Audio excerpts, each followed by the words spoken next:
phoning, about Craig Brown's selection for the Scotland squad. Yep.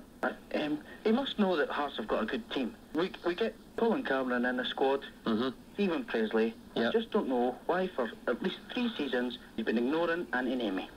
Anthony Nemi? Aye, I don't know why he doesn't get a game. For Scotland? Aye. He's from Finland. He's what? He's Finnish, isn't he? He's not finished. He's only 28. No, not finished. He's from Finland.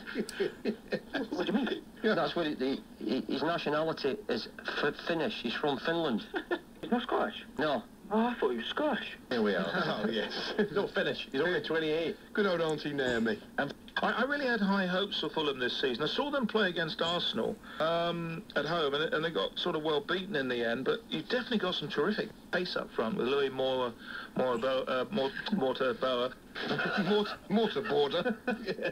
It's a university. A Porky Pig, wasn't he, then?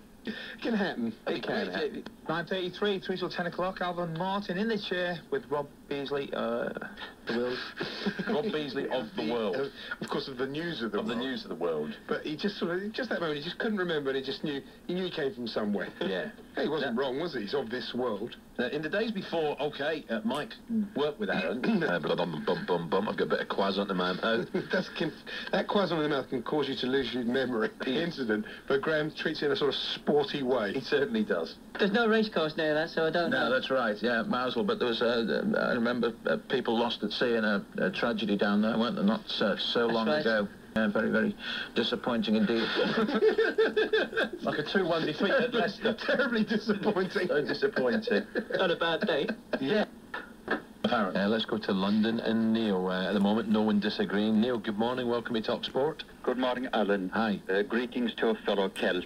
Thank you. I was sorry the Kilted Warriors weren't in Euro 2000. Well, they were close, but I'm not sure how well Scotland would have done as well when you look at that last 4. It's very questionable. On the general point, I would say that sport has become far too pressurised and high profile. Right. And I would say that sport needs a completely new direction. In fact, I think the whole world needs a new direction to simplify it and get back to the simple, innocent little things of life. And believe it or not, Alan, I think it soon will get it with the second coming of Christ too. Right, take your point, Neil. Let's go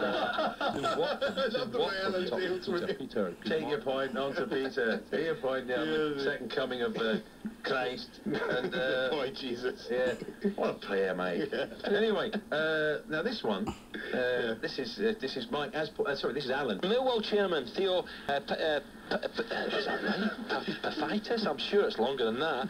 Here we are. I'm sure he goes Paphitis. You say you didn't. You talk it up in your head. I know. It's West Indian legend Desmond Haynes. Good morning, Desmond. Good morning, Alan. How are you doing? Very well, Desmond. I've got to be whispering here as Darren Clark just looks down the first fairway. But Lara, he's had a few problems, Desmond. Is it a hamstring problem? Yeah, I'm not too sure what it is, but I understand that he was struggling a little bit. But as I said before, Alan, I think Lara wants to do well on this tour. It's a very, very big tour for him. He had a break and he didn't do particularly well in the last couple of away tours. So he really wants to do well and he wants to get back up there and also, try to get back to that #1 position in the world as a batter. Of course. Now, the applause for Darren Clark on the first. He's the caddy's favourite. All the money is on Darren Clark here at the old course at St Andrews. Darren just looking down the first. Lets one go. We'll wait for the applause. Hey, Darren. Well, where's that one gone, Boxy? Sorry, Desmond, hang on there. He was in a phone box as well. Hang on, Desmond. Hang on. The old pips were going. Oh, can't remember. It's gone 9:32. Don't forget Andy Day coming up at 10 o'clock here on the Sports Breakfast. 9:32. Tiger after his ball on the left-hand side. 9:32 here on Talksport. What time was it again? 9:32. It's that quality, that one. Oh, yeah. That clip's been played so much it's go complete distort over them altogether. I'm always ready to coach anybody from international to schoolboy cricketers, because I feel an obligation to do so. In spite of all my troubles, I know I owe the game of cricket a great deal, and I'm willing to put something back. Yes, what? Well, it's a couple of Fred's reports, probably our favourite in a moment, but first, this was another one that we all quite liked. There was no welcome at Headingley for me anymore. The year after I retired, I dropped in to ask for a couple of tickets for a test match. And the secretary asked me what made me think I was entitled to tickets. I told her that 67 tests and 307 test wickets seemed a fair reason. You got paid, though? But I would be happier if she stuck them up her backside and walked out. Oh, nice. That'd be difficult, wouldn't it? Think. You wouldn't be able to use them. Buying his spares. Oh, dear. Should be easy to anyway. Now, yes, this is probably our favourite. It's quite sad, really, but Fred, I don't know. What is his first marriage? It went wrong. His first marriage went wrong, but he's very happy now, and he admits he did stray, or he kind of. Well, he put it in his own terms. Yeah, he certainly did. Here he is, Freddie Truman. If things were going better for me on the cricket field at the end of the 50s, they certainly weren't at home. In fact, my marriage was beginning to break up. On reflection, I suppose it was inevitable. I met Enid in 1951 at a cocktail party given by her father, who was the mayor of the Scarborough at the time. We married in 1955 and set up a house in West Ayton, outside Scarborough. The first 5 years or so passed by happily enough. I worked hard at trying to make the marriage a good one. I believed in family life and had been raised to regard marriage as a contract for life. There was nothing I could do about it, being away from home when we travelled to play other counties.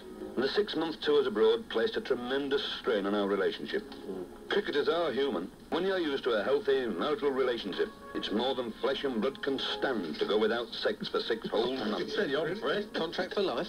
Enid never accused me of sleeping with other women on the tours, but she was an intelligent woman. There you go. And must have known that I had had the odd bird. Bring it back to Christmas again. Yes, old It's nice. Now, What's these other... We're not going to play this other bit, are we? no. Well, we don't know. In Fred's mantra every day. Have you done any coaching since you left the game at all? No, I once said to a couple of young bowlers about do this, do that, and they said to me, all our yes it is, so I said, get on with it, and that was the end of it. All right. And I watch people today bowling, I don't know who's coaching them.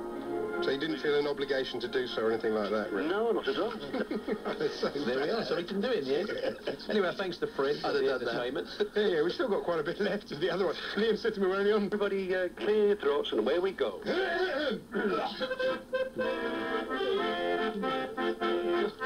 Jingle all the way, oh what fun it is to jingle bells, jingle bells, jingle all the way. Oh what fun it is to ride in a one-horse open sleigh. One-horse open sleigh.